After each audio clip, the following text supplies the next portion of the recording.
Olá, pessoal, tudo bem? Boa noite. Como é que vocês estão? Estamos aqui em um domingo, chove, faz sol, fica abafado, aquele dia assim diferente. Mas estamos aqui agora, 18h30, firmes, para continuar nossa leitura.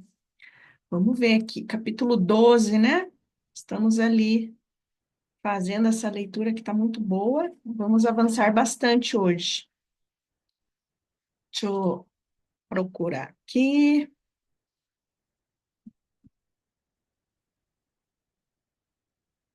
Isso. Semana passada a gente parou nesse parágrafo aqui, né? 12.9.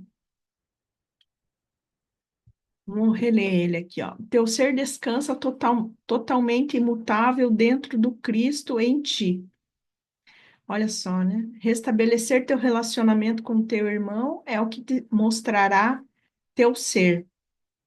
Tens apenas um irmão que, porém, veste muitas faces na tua percepção de quem ele é, e, enquanto não o conheceres, não poderás conhecer teu ser.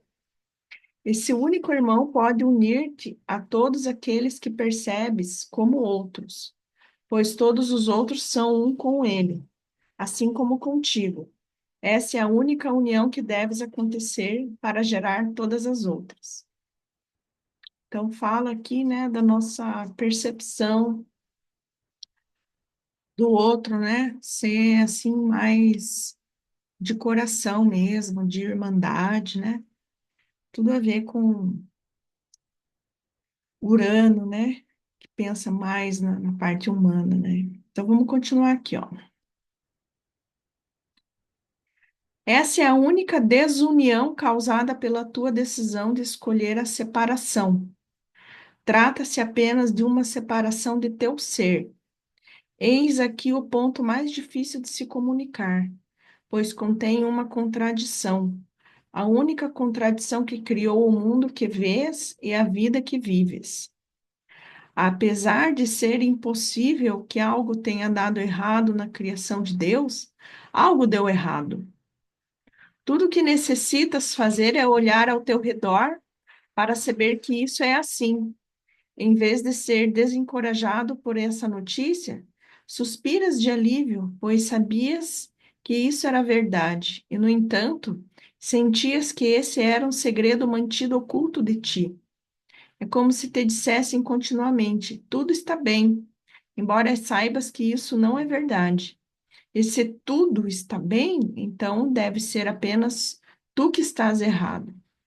Então, aqui eu vejo esse parágrafo como as coisas da vida que vão acontecendo, né? Muitas vezes a gente fica meio revoltado ali, não muito contente, né? E a vida, ela é um fluxo harmônico, né? E como pode, né? Às vezes a nossa vida assim tá puxada mesmo, né? E como que a gente vai sentir harmonia, né? Dentro disso, né? Dessa, dessa questão da vida, né? Então, é a gente não aceitar as situações que aparecem e a gente se sentir separado, né? Da conexão divina. Então, tem tudo isso, né? Toda a criação parece fluir em perfeita harmonia. As estrelas iluminam o céu, o sol e a lua cumprem a função que lhes foi dada. Os animais no mar, na terra e no ar são exatamente aquilo que o seu Criador lhes criou para ser. As montanhas se erguem em toda a sua majestade, os rios fluem e as incontáveis areias do deserto são levadas pelo vento, em um movimento sem fim. Tudo parece ser aquilo que é e o que sempre foi, exceto, talvez, pela marca do homem sobre tudo. Ainda assim, a lua continua sendo lua, mesmo depois de ter sido aterrissada pelo homem. A terra continua sendo terra, apesar de vossas rodovias, ruas e pontes. E em algum lugar desconhecido para ti, a paz continua sendo paz. apesar de vossas guerras, e a felicidade continua sendo felicidade, apesar de vosso desespero. Vejam, né? Aqui a gente tem o meu cachorro. A gente, mesmo tendo as questões da vida, né? Deixa eu fechar a porta aqui.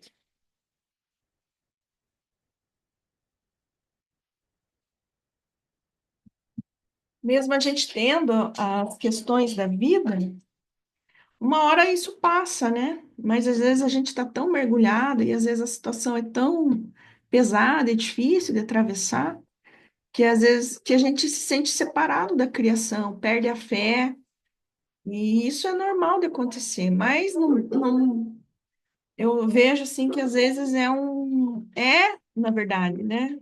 É uma maneira da gente se fortalecer na nossa fé, né? Na confiança de Deus, de que isso vai passar, de que vamos continuar tendo a nossa essência, né? Assim como a montanha continua sendo montanha, a lua continua sendo a lua, né? Apesar do pessoal explorar ela, né? Então, e nós vamos continuar sendo ser em espírito, né? Em essência, conectado com Deus, mesmo com as adversidades da vida. Então, é isso que ele está querendo falar, né? Faz algum sentido para ti que isso tenha acontecido? O que, ou que houvesse um tempo em que caminharam pela terra seres que revelaram a imagem de Deus e que, quando esses deixaram de ser vistos aqui, a imagem de Deus se perdeu para sempre na terra, da terra. Seria possível que apenas um tenha vindo, partido e deixado esse vácuo para sempre, não preenchido? Uma grande brecha no próprio universo? Então, aqui ele está questionando, né? É,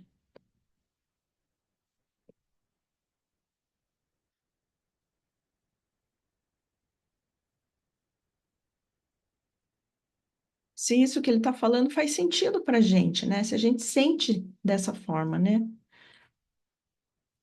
Mas apenas um era necessário para pôr fim à separação, e nele se unem todos os demais. Aqui ele está falando da vinda de Jesus, eu acredito, né? Pois o que em toda a criação poderia ser afetado pelo seu livre-arbítrio, exceto teu próprio ser?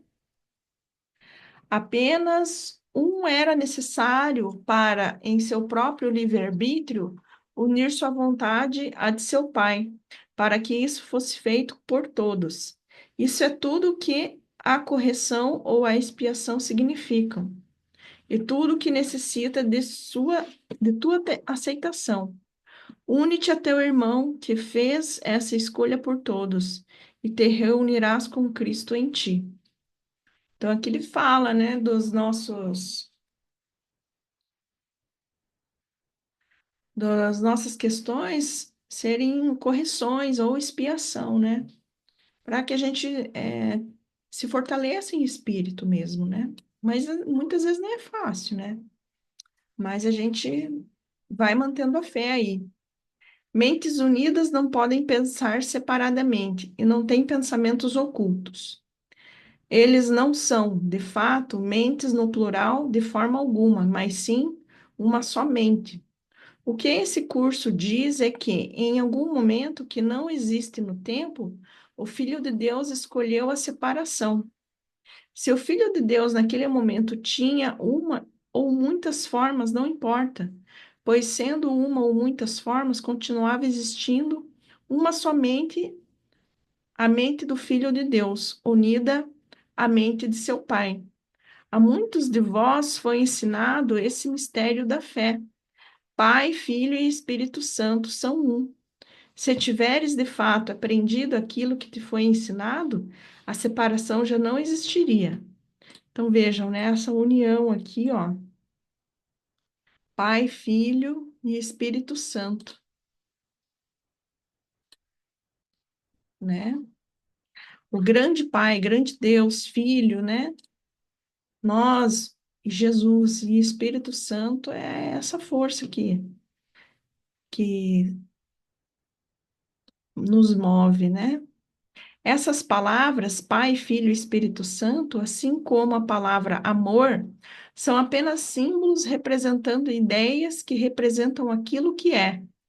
O fato de que fizeste de teu pai uma figura singular, de alguma maneira maior que o filho, e aceitaste o Espírito Santo como algo muito fora de tua compreensão, apenas exemplifica a natureza do erro que precisa de correção.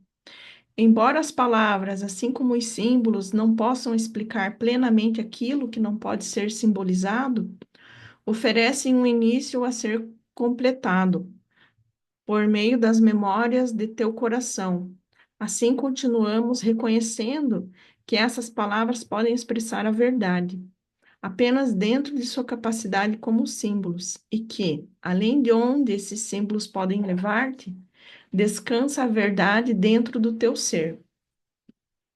Vejam, né? O simples fato de a gente, às vezes, né,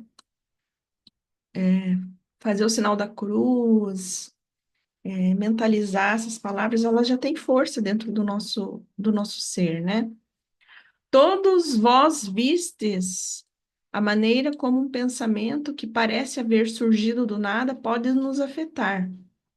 Uma ideia nascida em um dia não parece ter estado ali no dia anterior. Talvez seja a ideia de fazer uma viagem, ou de ter um bebê, de voltar à escola ou de deixar um emprego.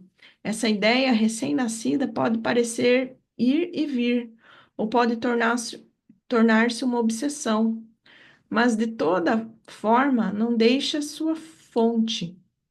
E sem o renascimento da ideia, os resultados da ideia não viriam a existir. Podes ter mil ideias em um dia e 10.000 no outro, tantas que nunca poderias acompanhar todas. E, no entanto, elas continuam existindo dentro de ti e não se desgarram para se tornar algo à parte de ti. Imagina isso acontecendo e verás quão absurda essa situação seria. Poderia uma viagem acontecer por si mesma? Para quem ela aconteceria?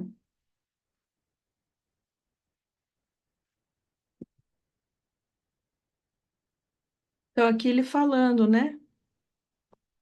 sobre as ideias, os pensamentos que a gente tem e como que a gente pode assegurar, né, que a gente está tendo uma inspiração ou um pensamento repetitivo do ego, né, que está tentando nos. Então, eu acho que a gente tem que ter é, o pensamento assim de inspiração. Ele tem um fluxo, né? Ele tem uma conexão, né? E ele vem assim de forma suave na nossa mente, na nossa intuição, no nosso coração, e ele está conectado a alguns pontos que a gente vai observando, que a gente vai estudando, e muitas vezes a gente tem uma ideia assim muito diferente e a gente se admira, né? Então é importante a gente prestar atenção, né, na intuição, nos pensamentos.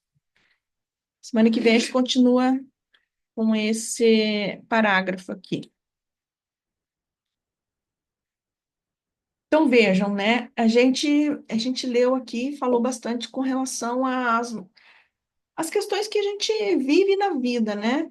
Muitas vezes a gente está atravessando uma situação por muito tempo, né? Talvez estamos atravessando e passando pelo deserto, né?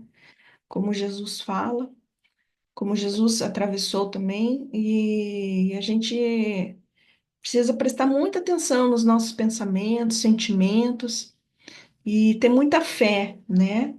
Nem sempre é fácil, mas o que nos ajuda a atravessar as situações difíceis é a fé, a oração, a meditação, os cantos, os salmos.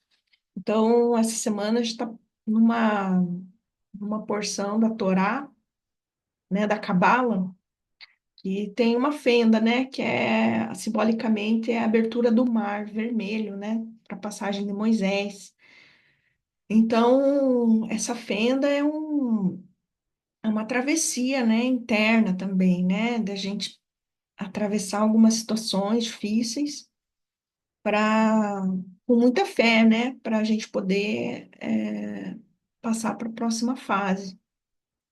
Então, tudo é muito simbólico, né? E bateu direitinho aqui com a nossa leitura, né? Então é isso. Eu vou passar esse vídeo aqui lá no nosso canal, fazer mais algumas considerações por lá. E aí a gente segue na semana que vem, terminando o capítulo 12. Tá bom, pessoal? Um abraço, um bom fim de domingo para vocês. Dá um like aí, segue o canal, ajuda a gente a construir um canal bacana aí de estudos, tá bom? Até mais, tchau!